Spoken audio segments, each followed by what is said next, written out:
Thanks for joining us. I'm Dominique Ben. A second semi-truck driver wanted for a road rage incident caught on camera in DeSoto Parish has turned himself in to authorities.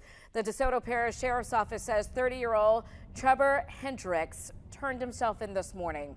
Deputies say Hendricks and 43-year-old Omar Berrios Martinez tried to run each other's 18-wheelers off of I-49 near the Stonewall exit.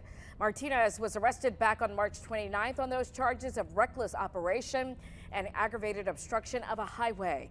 Hendricks was booked on the same charges. Deputies haven't said what led the drivers to go after each other.